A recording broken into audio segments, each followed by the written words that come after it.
Hello and welcome to The Week in 60 Minutes, brought to you by SpectatorTV and broadcast on Thursday the 6th of October. My name is Freddy Gray, I am the Deputy Editor of The Spectator and I will be your host today. On the show we're going to be talking about the Tory party conference, which you may have noticed was this week. Has Liz Truss managed to get herself out of trouble with her speech? I'll be joined by James Forsyth, our politics editor, and Katy, our deputy politics editor, to discuss. After that, we will be discussing whether Trussonomics is finished. I'll be joined by Kate Andrews, our economics editor, and the head of the Institute for Economic Affairs, Mayak Littlewood. We will then move into global affairs and the terrifying story of Putin and nuclear war. I'll talk to Mark Galeotti and Elbridge Colby about the likelihood of Putin's nuclear strike and what the West's response might be. We will then move to Brazil, where there is a very interesting presidential election going on. We've just had the first round and we will have the second round on October the 30th. I am joined by Andrew Downie, who is in Sao Paulo. And lastly, we will talk about cigarettes and giving them up. Rod Liddle has just quit smoking. I'll be asking him why and how. And before we get started, let's thank our sponsors, Canaccord Genuity Wealth Management, experienced wealth planners and investment managers who offer unwavering support in challenging times. Visit candowealth.com for more information. And while you're at it, why not subscribe to The Spectator's YouTube channel? Click the button at the bottom of your screen to subscribe, and then tap the bell icon to make sure you never ever miss an episode. Let's start with the big political story of the week, which was, of course, Liz Truss, the state of her premiership and Tory party conference. I'm joined now by our top politics duo, James and Katy. James, Liz Truss's speech yesterday went okay. There were no major mishaps. It wasn't a disaster, which, given the state of the conference, I think you'd probably say it was quite a boon, wouldn't you? Yeah, I think it was a relief for her because nothing is worse at the end of a speech than it was beforehand. I think it went down relatively well with the hall and with the MPs present. But I think this conference, you can't get around two facts. One, Liz Truss has had to back away from a big policy, the abolition of the 45p tax rate. And you can say, oh, it wasn't that big a tax cut in the grand scheme of things. All this is true. But Liz Truss and Kwasi Kwarteng's decision to abolish it was meant to be totemic. It was meant to show that they weren't going to be slaves to what they see as a kind of social democratic consensus. And so the fact that they have had to retreat from that is also totemic. I mean, the other thing we saw this week as well is how ill-disciplined the cabinet are. It was at times like the height of the Brexit debates in the Theresa May era, where kind of every half an hour a cabinet minister seemed to come out with a different position, with no thought to collective discipline or anything like that. And so I think can Liz Truss reassert authority within her own cabinet and her own party? And also, the Tories throughout this conference were behind by 20 points plus in the polls. Is that going to get better for them?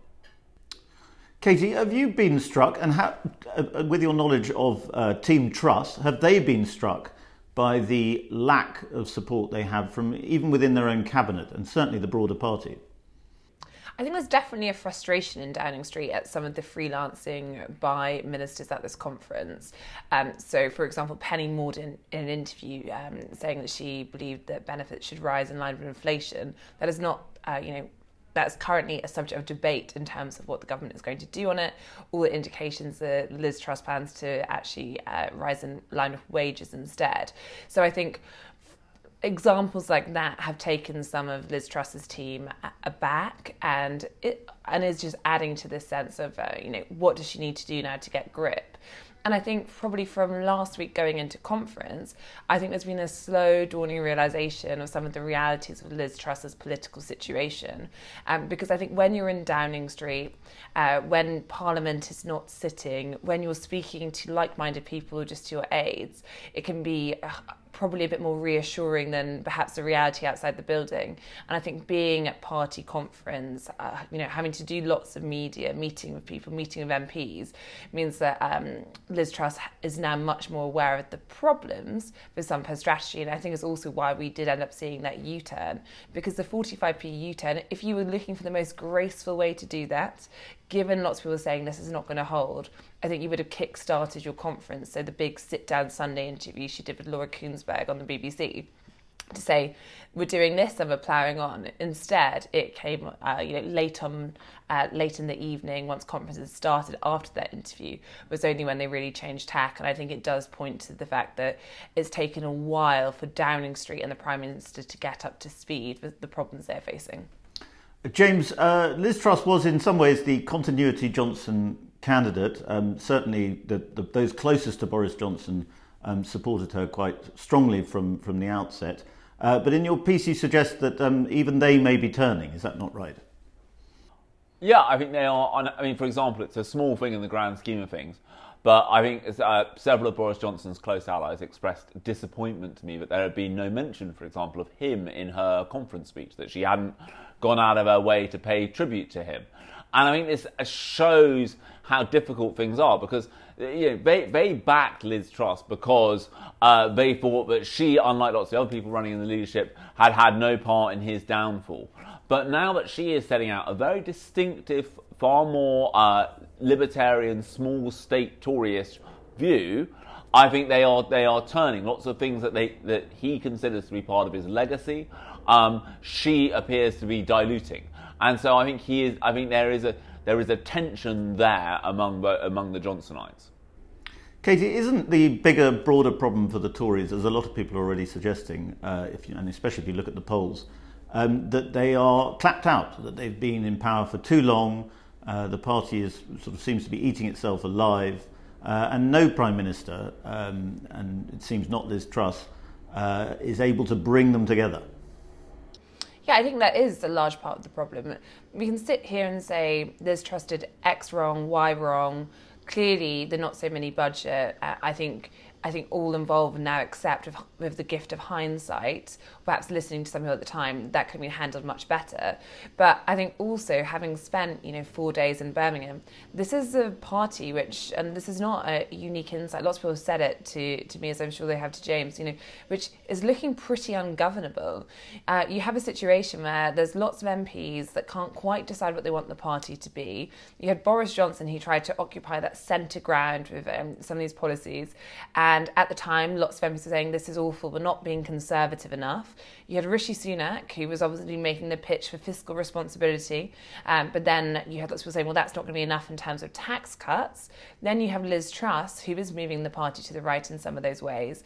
And now that's leading to a big backlash from MPs who are saying, well, actually, no, the voters don't want this and you don't have the mandate to do so.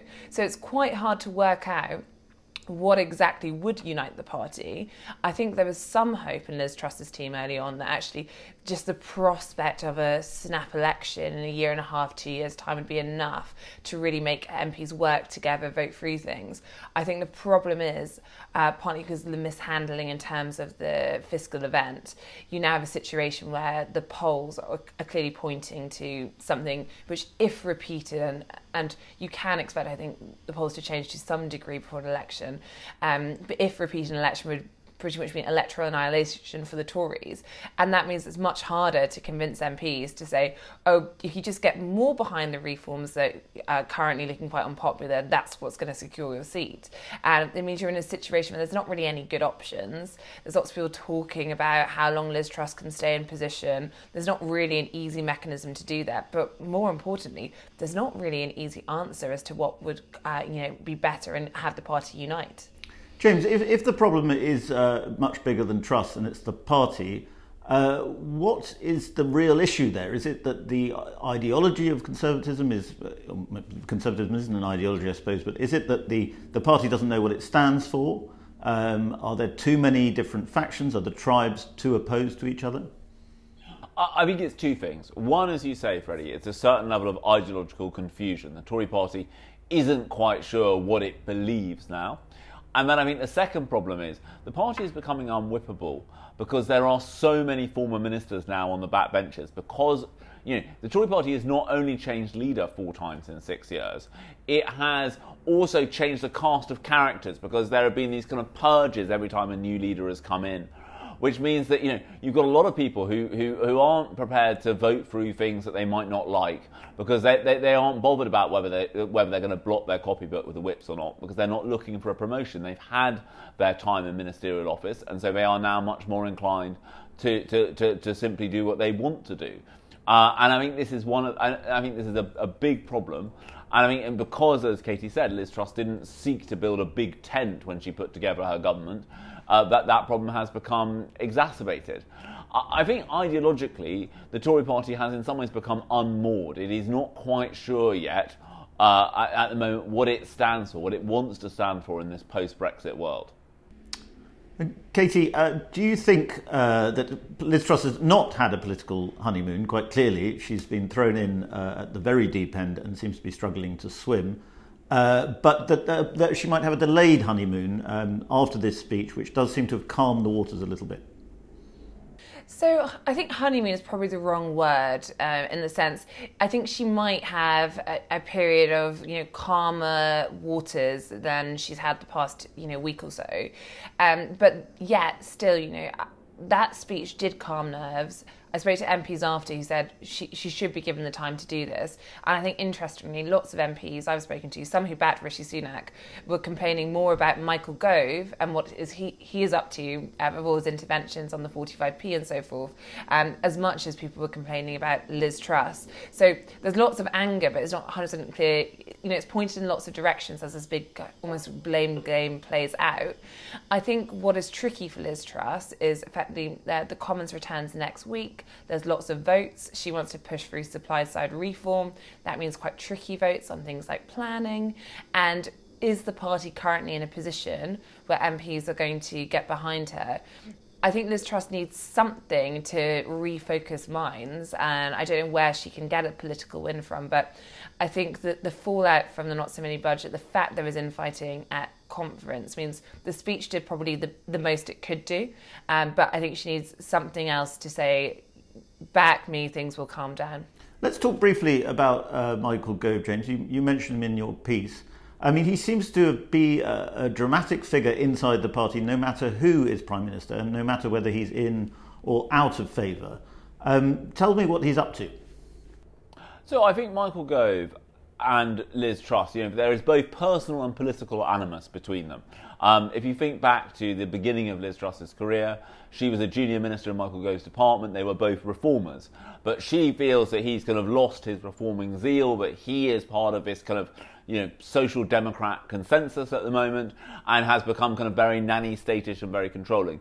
He looks at her and sees someone who he views as more of a libertarian than a conservative. And I think he feels that, and this is why I think he kept talking about the 2019 manifesto at conference, he feels that, Liz Truss doesn't have a mandate for what she's doing, how she's trying to reform what the Conservative Party stands for, and so he's just going to say his piece. I think Liz Truss would have been better off to be crude, to have had Michael Gove inside the tent pissing out rather than outside the tent pissing in. I mean, he would have been a perfect choice, for example, to be Health Secretary. It is still the biggest risk to the Tories is that the NHS falls over this winter or next. And if Michael Gove had prevented that from happening, and he is the most effective departmental minister the Tories have, that would have benefited Liz Truss, and if he'd failed, then his political career would have been over. But I think that this tension between Gove and Truss, this is going to be a running theme of this government in the next few years. Katy and James, thank you very much indeed. Now, is Trussonomics dead on arrival? I'm joined now by Kate Andrews, our economics editor, and Mark Littlewood, who is Director General of the Institute of Economic Affairs. Kate, you write in the magazine this week that you think Liz Truss may be setting back the cause of free market economics, which, as we know, is dear to your heart. Why do you think this is so? So it's only been a matter of weeks since Liz Truss entered Downing Street. And already the rollbacks and the U-turns that she's had to make, I think, are really damaging to the free market cause. And I should say, they started before she actually won the leadership race. They started during the leadership campaign when she picked up the idea of regional pay boards, which is a really good, really sensible reform when it comes to public sector pay. It would enable regions to actually recruit more public sector workers that they are in short supply of. It would allow for more performance-related pay to actually give people in the civil service who are doing a fantastic job more pay. And she picked it up completely underprepared to defend the policy, and it was dropped within a matter of hours. And the thing about dropping policy like that is it doesn't take it off the agenda for the leadership campaign. It takes it off the agenda probably for a decade. And I think we've seen something similar with the 45p tax rate U-turn. Liz Truss is now talking about reviving it, a U-turn on the U-turn, but frankly, it is so much harder to talk about major tax reform and tax simplification when you A, haven't tried to make the argument, and B, then go ahead and U-turn and show that actually you can essentially be pushed into rolling back what you originally said. My concern is that none of this is helping the free market movement. It doesn't put a good spin on the free market movement. It's killing free market ideas and policies. And don't get me wrong, it's fantastic that Liz Truss has everybody talking about economic growth now. I'm not saying that, she hasn't made some improvements in the few weeks that she's been in Downing Street, but I think she has a real responsibility as somebody who has always loved to represent the cause, to make sure that the cause is thought to be successful coming out of her premiership, as well as the country. I think she has a lot of things she's juggling here, but it would be such a shame if we got to the end of the Liz Truss premiership and people actually had a worse view of free market economics. Mark, on paper, Liz Truss did look like the ideal IEA Prime Minister, but in practice, so far, anyway, things don't seem to be going so well. How do you feel about Trussonomics and how it's being applied? Yeah, I've got a lot of sympathy with what Kate says there, because it seems to me that we've got the most sort of free market leaning government one could expect. I mean, I would like the government to be even more free market leaning than this. But if you were trying to construct a government of any set out of the 650 MPs that we've got in the House of Commons, this is probably sort of the bunch that you'd pick to be most likely in the free market direction. But I share with Kate the view that it's been, well, to put it at its mildest, an inauspicious start. So I find myself in the kind of nightmare position that we've got a libertarian-leaning, free market-ish government who really do seem finally to be sort of picking off the shelves of the IEA some policy ideas and implementing them, which is what a think tank would ultimately want. But the political execution has been absolutely dreadful. And if she makes a complete Horlicks of it, which basically she has so far, her administration has so far, it's been politically inept, let's be honest about it, then I share Kate's concern. But I'm going to refer back to one of my great heroes, a former manager of Southampton Football Club, Nigel Atkins, who said, control the controllables. And I don't work at number 10 Downing Street. I have absolutely no input on their comms plan or the sequencing of their announcements. So I feel myself in the unenviable position where sort of, if you like, the IEA might get the blame for anything that goes wrong or the free market movement in general without having any of the responsibility over it. But here's the kind of case for the defence, I guess. Let's assume that Kate and I, rather than being sort of non-partisan, keen free marketeers, were instead non-partisan, keen Marxists. What would we have made of the rise of Jeremy Corbyn to the leadership of the Labour Party? Surely one part of us would have been punching the air. Suddenly our faction on the left, having been doing nothing for decades other than writing pamphlets that a small number of people listen to and making an occasional splash in the media, suddenly we've got control of one of the great British political parties. But we would be similarly tearing our hair out about how utterly inept and incompetent the Corbyn leadership was, even if it was ideologically aligned. So I do agree with Kate's criticism insofar as it's a matter of sort of political execution. U-turns are bad news. But I can't fix that bit. So I remain in the position of wishing the Truss administration well. Broadly, I haven't agreed with everything it's done, even in policy terms, let alone in execution terms. But we are where we are. And, a really glum fact for kind of libertarian leading free marketeers to conjure with is this is probably as good as it ever gets for us. That is glum, and it's a very neat parallel because you radical free marketeers are sometimes called the Marxists of the right.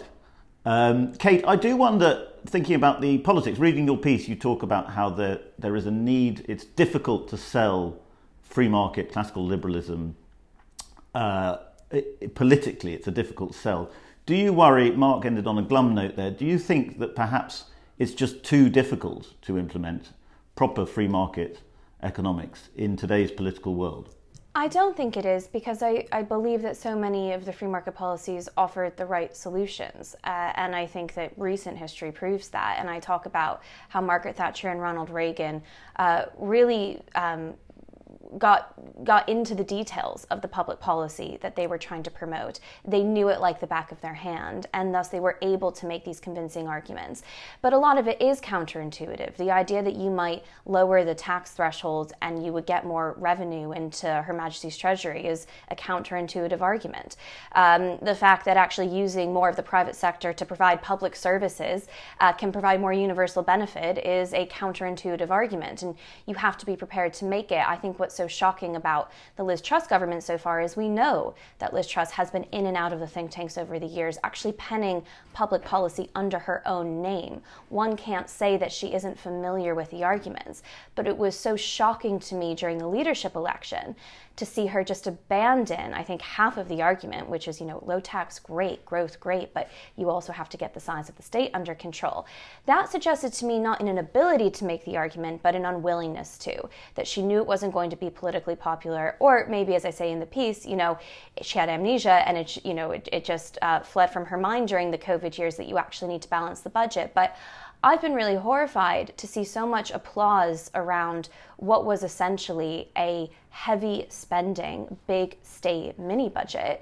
And she is billing this as classical liberalism. She's billing this as the free market revolution, and it's simply not. And I think Mark's point about Jeremy Corbyn's a really interesting one, because, as I say in the piece, on the free market side, we often talk about how real socialism has never been tried. And this is essentially the case that so many on the left make. We wouldn't have gotten the gulags, we wouldn't have had starvation, socialism wouldn't have failed if it had been real socialism, but these things went awry. Thankfully, the stakes aren't that high for us. There's still consensus in the UK that we want a free enterprise capitalist country, and so if things go badly, don't get me wrong, a lot of people are going to get hurt, but we're not at that level of pain. But Liz Truss cannot turn around and say, oh, well, my economic plan wasn't really tried. She asked for this job. It is a really difficult job. I'm grateful I'm not doing it right now. But as I said, she has a responsibility to do it better than she's been doing it so far. And I also think there's a real responsibility for Mark, myself, for the free market movement to honestly break down whether or not her policies are free market or whether or not they're same old big spending, big state agenda. And I actually think a lot of what we've seen so far falls into that latter camp. Mark, you spent some time with Kwasi Kwarteng at the Tory party conference this week. Do you think the U-turn on the 45p tax rate was a big mistake? Do you think they should have stuck with it? Probably, yeah. They probably caused they've taken all the political hit without the win. And again, this is a classic sort of example of the difficult position that this badly run government, at least in its early days, has put free marketeers in. Because in the abstract, well, not even in the abstract, in practical terms, I would like to see the top rate of income tax fall from 45p to 40p. But I've got to say it's probably somewhere in my list of my top 400 priorities. I'd like to see it happen, and if somebody makes it happen, I'll generally cheer them on. But why on earth they pick that as their absolute centrepiece, either in political presentational terms or indeed in economic terms, and I'm interested in the second of those, it's barely more than a rounding error. I mean, I'd like to see it happen, don't get me wrong. I think the top rate of tax is too high. I think 40p is probably still too high, if I'm going to be honest. So if I'm asked specifically about that policy, I say, oh, that's good, yes. But it shouldn't have been the priority. In fact, I at the IEA was agitating for if there's any fiscal room, use it to reduce VAT, which also has the benefit of being a counter-inflationary measure. You would generally expect prices to fall if VAT is coming down. So you get in this difficult position in which I was defending the cut of the tax rate from 45p to 40p, but it turns out what the problem is they hadn't communicated they were going to do this to their own backbenchers in the Conservative Party, and they failed to put up any meaningful intellectual argument for it other than growth. And so, well, I say that again, growth. They're happy just to go to that, but they've got to explain to people why they think this would assist growth, and they made a complete horlicks of that. I'll give you a bit of a scoop here. When they were getting into trouble over this policy, but long before they abandoned it, this was still at the time where Number 10 was saying, this is going to go through, and any Conservative MP who says otherwise will be sort of thrown out of the party if they defy it in Parliament. I put to them the suggestion that why don't they run the Laffer curve argument? Why don't they say, all right, well, I know a number of people are worried about this, and I can understand that we would want some revenue flowing in from the high earners. We are going to reduce it to 40p, but we're going to ask the Office for Budget Responsibility over its first year to measure what they genuinely think the change in revenue has been. And we are actually confident. We think there is a very good fighting chance, better than 50-50, that revenue streams will go up, as they did when we cut the 50p rate to the 45p rate back in the day. If they don't go up, if we find in a year's time that we're $2 billion out of pocket on the OBR's forecast, we'll reverse the decision then. Our aim is to get more revenue into the exchequer from high earners, and we think we will achieve that through this policy, and the OBR will mark our homework. I think if they'd put that argument from the outset, or indeed once they were getting into trouble, that would have prevailed. It would have been extremely difficult for a Grant Shapps or a Michael Gove to say, oh, no, I'm not interested in whether more revenue comes into the exchequer from the rich. I'm just interested in the virtual signalling politics of having a higher top rate. They would have won the day. But it seems to be their approach in executing policy or presenting it is completely binary. You either already understand the free market case, in which you're probably nodding along with the Prime Minister and don't, if you like, need an explanation, or you don't understand it, in which case you don't really understand a word that she's saying. And not having had for 30 years, really, elected politicians, I mean, only a handful, putting forward the case for free market economics, I think Kwasi and Liz have made the error that it doesn't require explanation, that at least voters on their side of the ledger or swing voters sort of intuitively get what the boundaries of the debate are, and they don't. And if that failure of explanation and education, explaining why you're doing something, not just for growth, but why you believe this policy will bring it about, then although they're 28-30% behind in the opinion polls, I could see that tanking further still. Kate, just quickly to wrap it up, it's clear, as Mark suggests, it's clear they've made a political horlicks of the mini budget. But economically, do you think we just saw a giant freak out in the media and perhaps in the markets too? Because actually things have stabilised. The pound is now stronger than it was before the mini budget, and gilt yields are coming down. They're calming down. So, I mean, economically, do you think you could make the case that the mini budget was not actually that big a disaster? Certainly not the implosion of the British economy that a lot of people made out. Well, I think anyone who was using the word implosion or catastrophe at the time was certainly over-egging it. That wasn't what we were witnessing on the spreadsheets. It was a nervousness about what they had announced, and I think that nervousness was well placed and indeed seems to have gotten them to change course, especially on the spending cut side and on the spending ledger side. It was a reminder that actually you must account for what you're spending. You must account for what you're borrowing. Nobody is expecting the UK government, or indeed any government, to balance its books this year or next year, especially not after the pandemic. But what was so shocking about, again, what was billed as some kind of classical liberal revolution mini budget, was that it took the, I think, faulty premise during COVID that governments can now spend whatever they like and borrow whatever they like, and markets will be delighted for them to do it and fund it on the cheap. And it said, no, the old economic rules apply. And, you cannot throw all of this borrowing and day-to-day spending onto your agenda and not get some wobble in the markets. I was delighted in some respects, just to see that reminder being issued to the government. And, this was probably one of the least fiscally disciplined announcements we've had in the 12 years of this conservative government. I think it would have made a Gordon Brown budget blush to some extent, because it wasn't just, oh, you know, we're going to deal with spending later. It was this real assumption, dare I say even a hubris, that they could just do what they wanted and spend what they wanted with impunity. So, you know, I wouldn't have called it an explosion to begin with. It was a nervousness, and it is settling down because the rhetoric is changing from the government. At the IEA's in conversation with the Chancellor, I think Kwasi Kwarteng couldn't help himself but to repeat over and over again that he respected the financial institutions of the UK, that he wanted to get spending down, and he wanted to address that side of the ledger. So I think that's what's calming markets down, is their response. But it was completely understandable to me why we saw that shakiness over the past few weeks. And it's baffling to me that Liz Truss, who has billed herself again as this free marketeer who understands the importance of markets and that markets work, was acting surprised. I think that was probably the most shocking thing for me. Kate and Mark, thank you very much indeed. Let's move on now from Tory apocalypse to possible global apocalypse and the threat of a nuclear war. Fears about Vladimir Putin's threats to make a nuclear strike either on Ukraine or further afield increased this week after images emerged of a Russian train belonging to the secretive nuclear division travelling towards Ukraine.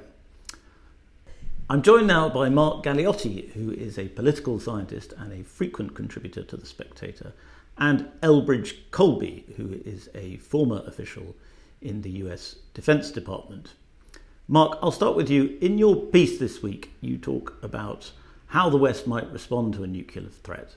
And I'm struck that in Western policy establishment terms, there's a lot of talk that Putin is both bluffing and that we need to take his threats seriously. Surely both can't be true. Which one is right? Well, I'm going to be very much of the academic and say, well, both are true. Look, on the one hand, at the moment, he's almost certainly bluffing. The very fact that he felt the need to say that he wasn't bluffing is already something of a tell. But that doesn't mean that he necessarily will continue to be so. Look, this is very much an existential political struggle for him. Never mind Russia, his own legacy and his own political position are on the line. And with his annexation, his room for some kind of a eventual deal and a renegotiation of what victory means are very limited.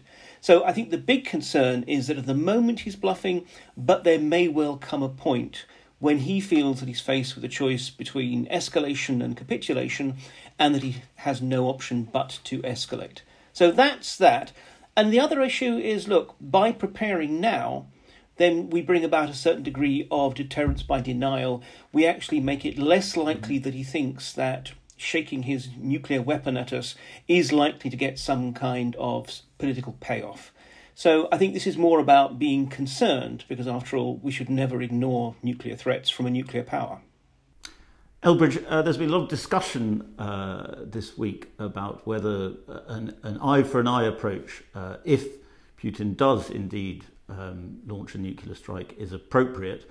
In Mark's piece, he details how the West might respond, and it could involve a very substantial reaction that doesn't involve nuclear retaliation.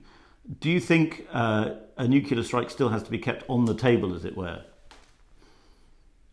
My view is not in response to an attack in Ukraine. I mean, I wouldn't necessarily advise the U.S. government or the Western governments to advertise this point. I think a degree of ambiguity is important. But look, let's be realistic. Mark probably I'm sure knows Putin's mind far better than I do, but I have a pretty sort of existential level of humility in assessing what he's going to do and what the Kremlin is going to do. I mean, I think Mark put it well, that he is potentially in an existential political struggle. And I'll tell you frankly that this is redolent of the kind of scenarios that I've participated in over the years where Russia does use a nuclear weapon. It's maybe not quite back against the wall, but I look at a couple of things. I mean, there's the predicament in which he deservedly and laudably from our point of view finds himself. But there's also the fact that the Russians have something on the order of 5,000 or more nuclear weapons. As Putin himself pointed out, in many respects, they're more modern than our own, certainly than the U.S. The British have modernized a lot of theirs over the years. And the other thing is that the Russians have invested a great amount of money and time into recapitalizing their nuclear deterrent in the 2000s and afterwards. So including their non-strategic, their non-apocalypse kind of, or at least farther away from the apocalypse weapons. And that tells me that they think they have some utility, that it's not just, foolishness. They made conscious choice. So is it a 1% chance, a 0.1% chance, a 10%, 50%? I have no idea. But if it's sort of above, 0.1%, I'm taking it fairly seriously. My view is that we made a conscious decision, I think rightfully, that Ukraine is not in NATO, that we should support the Ukrainians, and that's critical, and we should continue to do so. Doing so, I think the Europeans should take a more leading role in that effort because of the necessity of the United States to focus on Asia. But I do think we should continue to support the Ukrainians with weapons and so forth and aid, et cetera, et cetera. But look, I think very, very clearly and practically, if there's a large-scale military response, even at the conventional level, to a Russian nuclear strike, I think we have to anticipate that we will get into a significant conflagration with the Russians. And the Russians don't have the capability, clearly now, to fight us conventionally. So I think, unless they are prepared to accept total capitulation to NATO in that context, then I think we're looking at a nuclear war. Mark, you do detail that the response from the West might be a non-nuclear response that would nevertheless be devastating for Russia. My thought when reading that was, if the response is so devastating, surely Russia could just carry on with nuclear attacks, and these would escalate, and we'd get into a very, very dangerous description, as Elbridge was just describing. Yes, that's certainly the risk. But again, unfortunately, once we reach that stage, we actually have a pretty limited range of options. I mean, basically, we too could back away and say, actually, come to think of it, Ukraine, you're on your own, which I don't think anyone is seriously advocating, certainly at the government level at this point. Or we have to strike back in such a way. This is the problem, though. The art is exactly in the calibration. I mean, in the article I mentioned, for example, that according to some German sources I was speaking to, Russian early warning radar systems would definitely not be targeted because of the fear that if we did, that might make a paranoid Moscow think that it's a prelude to launching strategic nuclear strikes. So again, I mean, I think this is the interesting thing. At the moment, we are all looking for our ways of sort of calibrating little apocalypses rather than allowing it to spiral into the big one. But the point is, in a way, we have to be making these preparations in order to be able to present a credible deterrent to precisely any such Russian escalation. And this needs to be being communicated very directly and clearly to the Russians. And as I argue in my article, we might want to be perhaps a little less ambiguous than we've been in the past about the menu of different kinds of woe that faces Moscow in these cases. But when, if, and hopefully never, the push really does come to shove on this issue, what we have to be is clear that there needs to be some kind of credible strike back. Because the point is, it's not just about Putin. We are obviously concerned about him, and he is at the moment the ultimate decider when it comes to Russian policy. But there are many people around him. I mean, even if he does decide to launch a tactical nuclear weapon, it's not like in the films where a person gets to push a red button. He just simply gives orders to his generals, who in due course will send orders down the chain of command. One of the things that it will be useful for us to do is to try and communicate also to the generals the terrible costs thereof. So, I mean, again, it is a ghastly situation to be in, and it is unfortunately the reality of the nuclear age, something that we thought we'd never really have to confront. But we are in a position in which we're having to calibrate our deterrent, strong enough to make it look to Putin that it's not worth going to these kind of escalatory levels, but on the other hand, not so overpowering that it looks as if we're out to force him into some kind of humiliating defeat. It's not like we're going to be then saying, and we want to have NATO forces in Red Square and a NATO flag fluttering from the Kremlin. There have to be the routes whereby he can think, I have been punished, this hasn't worked, but on the other hand, making some kind of a deal now is a better option than just simply going for some kind of escalatory spiral that, as Elbridge says, could easily lead us to thermonuclear Armageddon. Well, Roy, maybe if I could jump in briefly. I mean, look, Kissinger has a good line that the arguments for a war at its beginning need to look as good at its end as at its beginning. And with all due respect, Mark, I think there's a very good chance that a large-scale conventional retaliation could lead us exactly to that. I mean, what I'm really worried about, honestly, is that we will slide into a very, very serious situation. I mean, we're already in a very serious situation, but a truly grave situation without having fully front-loaded the consequences and the risks. Graham Allison had a very good piece in the Boston Globe yesterday. Look, I'm not in favor of abandoning the Ukrainians. I don't think that's the right call. I think we should support the Ukrainians. They may have to sort of, accept some of this realistically. But I mean, the reality is that we're dealing right on Russia's doorstep, obviously leaving aside the annexation of the provinces, something that they very clearly care a great deal about. If you look at the speech that Putin gave at the Kremlin, et cetera, obviously this could be bluffing, but we just don't know. And I mean, in the conditions that we have always understood, this is a very, very serious situation. I think we should act accordingly. Mark, I'll let you reply there. Yeah, look, I think the question that this is a dangerous situation, I don't think that anyone would question that. Though I would say that I think up to now, Putin is demonstrating that he is a rational actor. He's a rational actor who believes a whole bunch of deeply irrational things, but nonetheless, this is not a man who is insane. This is not a man who is willing to kind of go down in some kind of global Götterdämmerung as long as he brings his enemies down at the same time. And we shouldn't forget that they themselves will also be having similar conversations about how far can they push and what the risks are. But the key point is that, look, there are no good outcomes if it actually comes to the use of tactical nuclear weapons by the Russians. Do we respond too easily? Do we respond too quickly? Do we end up actually giving way and forcing the Ukrainians to accept the price of our safety? This is why I think actually addressing all these questions now, looking at the whole menu of options and communicating the kind of threats that would face the Russians if they went this far, none of which, it's worth stressing, involve NATO troops crossing Russian borders. These are all about long-range strikes to damage and degrade capability. They're not the sort of thing that you can then spin as, we knew it, the Russians want to, the NATO wants to conquer the lands of the Russians. So I think it's all about communicating this credibly in advance to make sure we're not in this position where we have to make these ghastly choices.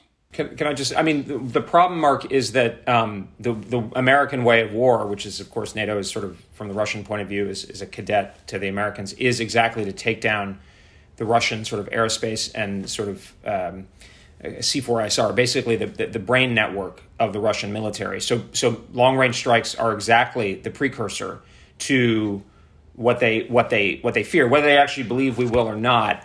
I mean, it's going to be very, very difficult to equilibrate. And I don't think we need to get to nuclear apocalypse for this to become exceptionally damaging for us. What if we get into a tit for tat situation of discriminate strikes, for instance, using long range cruise missiles with lower yield nuclear weapons on us, and they're fired at, if the situation escalates, they're fired into European NATO, because if they fire at the United States, that's probably at the end of the escalatory ladder for the Russians. They're aware of that. But what if they go after military targets, for instance, within European NATO? I think this is what we need to anticipate. And there are some people, not yourself, but prominent American figures and I think European figures who are calling for wiping out Russian forces in Ukraine. Well, I mean, first of all, that is a war between the United States and NATO, between NATO and Russia. So I think we've really got to be very, very clear. There aren't any good options. What I would suggest, just to be clear, is definitely upping the costs on Russia, particularly in the sanctions world,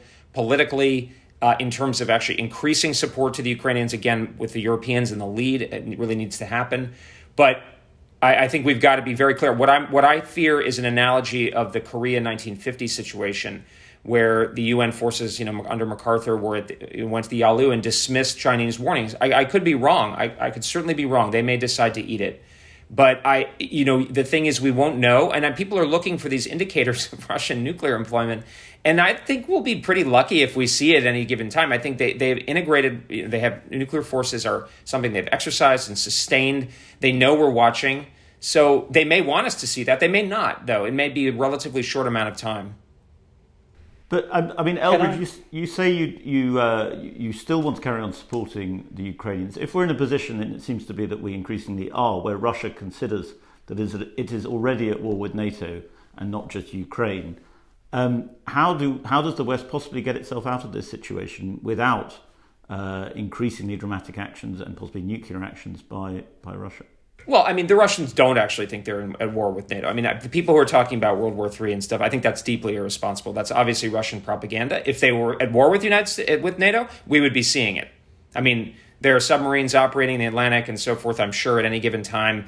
They can really still hurt us. I mean, I know the Russian conventional military has performed really poorly. I've been surprised by it, thankfully, for us all. But I still have a lot of respect for their aerospace and nuclear forces, or particularly their sort of long-range strike forces. So they clearly, I mean, their rhetoric is one thing, but they are fighting a limited war, which is actually fairly advantageous to us in the sense that NATO is not directly engaged militarily. So I mean, we are not in World War III. World War III would look very, very different. Trust me. Mark, I wondered actually, if I could carry on the apocalyptic tone of my questions, I wondered how worried British people should be, because Russian officials and Russian media have suggested that a nuclear strike on Britain is quite possible and doable. How possible and doable do you think it actually is? Well, I think we should stress that it's not so much officials as kind of pundits and talking heads and the usual sort of geopolitical shock jocks who've been saying this. And look, it reflects to a degree the place of Britain in Russia's geopolitical imaginary. I mean, back when I was still being allowed to travel in Russia, I was often struck by the degree to which there was this sort of strange mix of extreme Anglophilia, as well as an assumption that Britain was still, even after the Great Game has been a long time ago, still their most subtle and devious adversary. And I have to confess that I found it quite charming that people think we matter quite so much. So in that context, when they talk about striking Britain, it's in some ways because they see us as both one of their key antagonists, but also clearly a much softer target than the United States. But the key thing is that I really don't think we should be taking this particularly seriously. There is a whole almost genre, shall we say, of geopolitical-oriented discussions on Russian TV that in some ways is more of a kind of gladiatorial entertainment than Newsnight. And in that context, yes, we need to worry because, I mean, unlike Elbridge, I think the Russians do regard themselves as being at war with the West. It's a different kind of war. It's a very 21st century war. It's one that is precisely being fought through economics and politics and law and culture and disinformation and so forth. But unless one is willing to discount the rhetoric of all the key security-oriented leaders within Russia, from Putin to his defense minister to the secretary of the Security Council and so forth, who all use the language of war when they're talking about this confrontation with the West, not just with Ukraine. So, yes, they regard themselves as being at war with the West, the collective West, and particularly the so-called Anglo-Saxons. But nonetheless, they are subtle and smart enough to draw a distinction between a shooting war and a non-kinetic political war.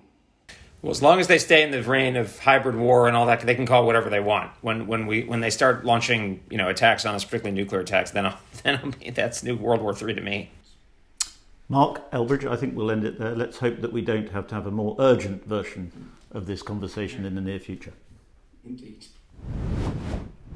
Let's move now to Latin America, and in particular Brazil, where we've just had the first round of the presidential elections, and Jair Bolsonaro, the Brazilian president, has defied the pollsters and come quite close to his rival Luis Ignacio Lula da Silva. Da Silva still has a slight advantage, but going ahead into the second round, which will take place on October 30th, the race remains pretty tight.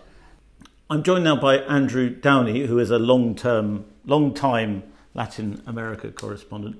Andrew, why did Bolsonaro prove the pollsters so wrong? What did the pollsters get wrong?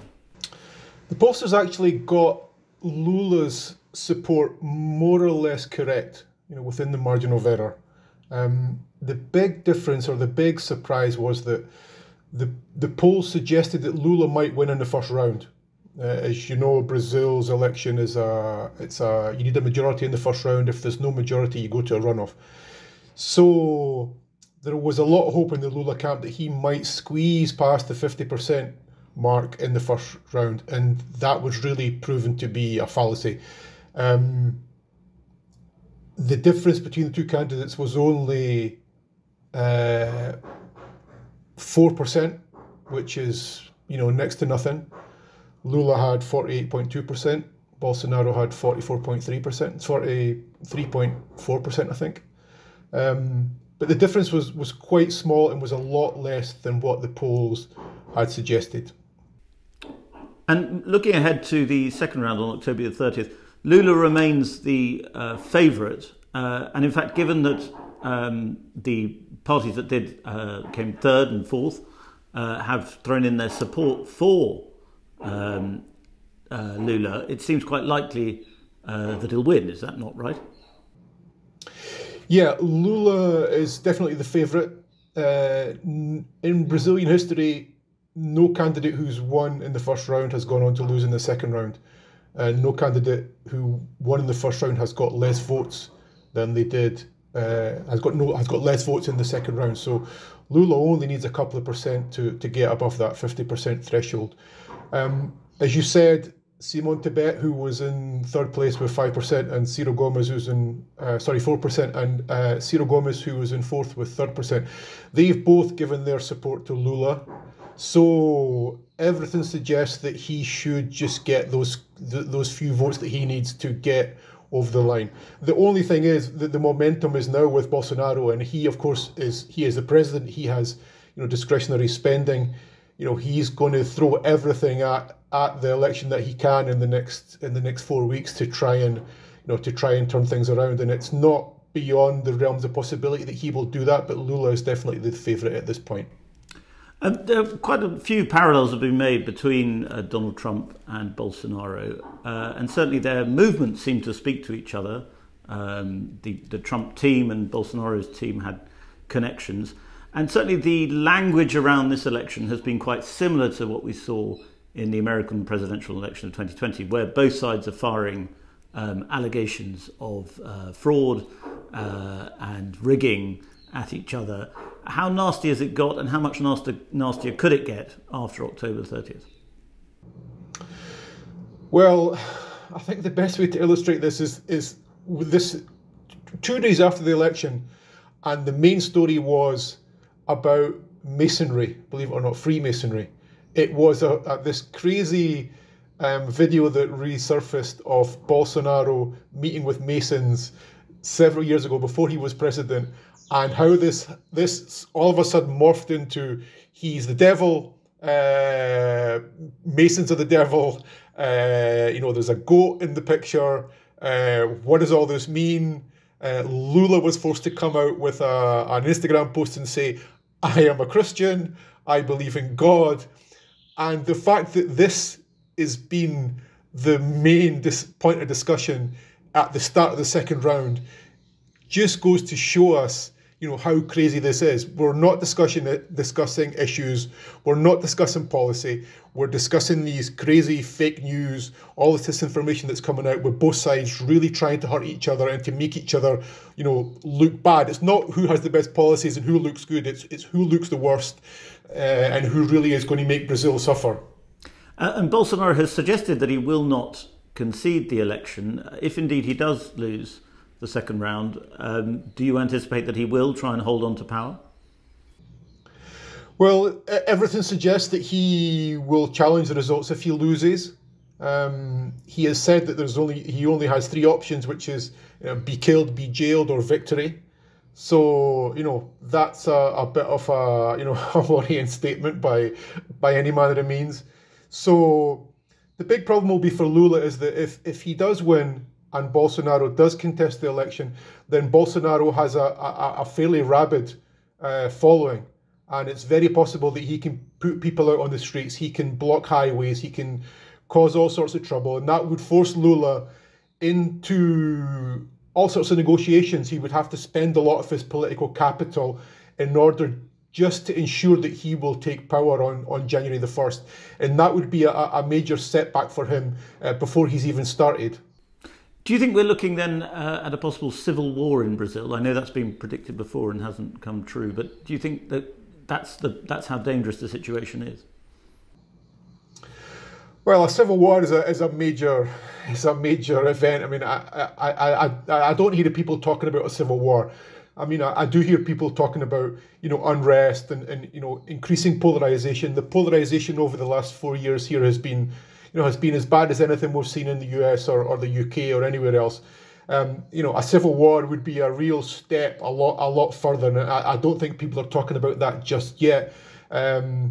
But it really is clear that both sides are really at extremes. They're really at each other's throats.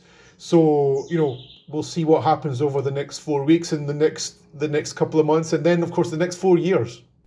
Well, let's talk a little bit about Lula, because it's odd to outside observers to understand why he is so popular still when, as far as we know, a lot of Brazilians thought that his regime was deeply corrupt when he was president. He was jailed. He makes himself out to be a victim of great injustice. But all of Bolsonaro's fans, and certainly some other Brazilians too, still think that he is a corrupt figure. Where does his support come from? Well, Lula, has one of the world's most incredible political biographies. He grew up very, very poor. He didn't finish school at first. He grew up one of I think he was 8 children. His father left him when he was young. He grew up in the northeast with no indoor toilet, with no sewage, with no electricity, and he pulled himself up to get an education. He was shining shoes at one point to make a living. He got a job as a metal worker in a factory. He became a union leader. He educated himself, and he fought for what Brazilians call o povo, the people, the poor people, and that is a very attractive thing in a country like Brazil. And he did amazing things when he was in power. A lot of the things that you've just spoke about, the corruption and the problems that he faced, a lot of that is true. Obviously, there's no denying that. But a lot of people feel a real tenderness and a real love for Lula because of the way he fought inequality like no president has ever fought inequality in Brazil. And inequality, of course, is one of Brazil's biggest problems. It always has been. And his government, it benefited from, it had a firm base. Fernando Henrique Cardoso, the Social Democratic president that came before him, he had kind of put Brazil on the straight and narrow. He gave Lula a foundation to start from. Lula built on that. He was helped by high commodity prices, which brought him a lot of money, and he used that money to pull lots of people out of poverty. And that is a real incredible thing for Brazil, and a lot of people remember that very fondly, a president who just looked out for them, and that had never really happened before. Do you think that the suspicion on the right towards this election is partly to do with the scandals of Lula in the past? I mean, I think it was the Mensalão scandal, where it was revealed that Lula's party, the Workers' Party, were buying votes of other parliamentarians. And there's some doubt as to whether Lula was directly involved or not. But they are seen as very corrupt, are they not? Yeah, I think one of the ways you have to look at this election is that it's anti-petismo, against it's those who hate the Workers' Party and will never vote for the Workers' Party, and those who hate Bolsonaro and will never vote for Bolsonaro. That's kind of the best way to frame this, because I have lots of friends and family who will say, we don't like Bolsonaro, we think he's vulgar, we think he's uncouth, we hate the way that he mocked people during the pandemic, but he's not Lula, because they see the corruption that went on in the PT government as beyond the pale. And they are quite prepared to overlook all the corruption that's happened under the Bolsonaro government. But it's just this polarization. It's people who hate one side and who hate the other side, and that's really the framing of this election. Which again is quite similar to America, isn't it? It's very similar to America, yeah. I mean, as you said earlier on, you've had guys like Bannon and coming out and advising Bolsonaro. You had Trump last week coming out and saying, my friends in Brazil, you should vote for Bolsonaro. It's Bolsonaro is often referred to as the tropical Trump. Thank you, Andrew. We'll end it there, but we will look with interest into what happens on October the 30th. And lastly, cigarettes. Ladies and gentlemen, I have to bring you the sad news that Rod Liddle, our much-loved columnist, has given up smoking. Rod, you said that the nannies have got to you and they've won and you've quit. What actually made you quit? Well, I woke up one morning a year ago and decided I was never going to smoke again. And what I told everybody at the time was that this was a glorious epiphany and a testament to my extraordinary willpower. But what it actually was a capitulation to the forces of coercive control and conformity.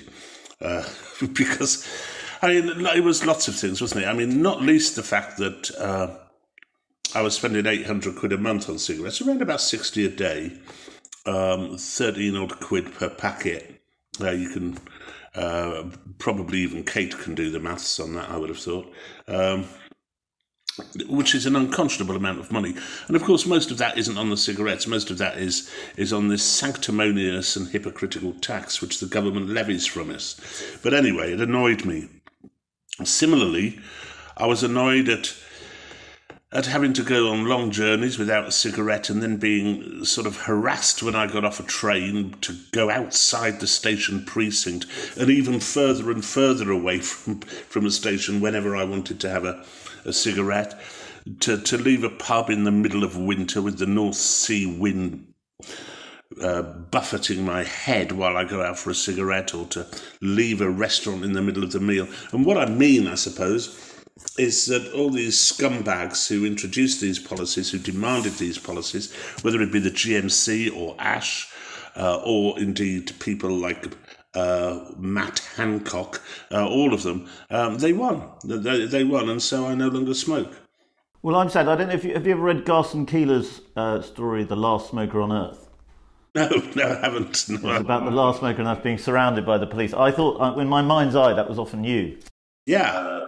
Well, that's how I felt, and I, you know, I mean, I will never smoke again because the habit's kicked and it's gone, and it didn't take any time at all. I think that's another thing which is part of, you know, the establishment lies, which is that it's a terribly hard thing to give up. Not remotely. It was a doddle, mate. I'm telling you.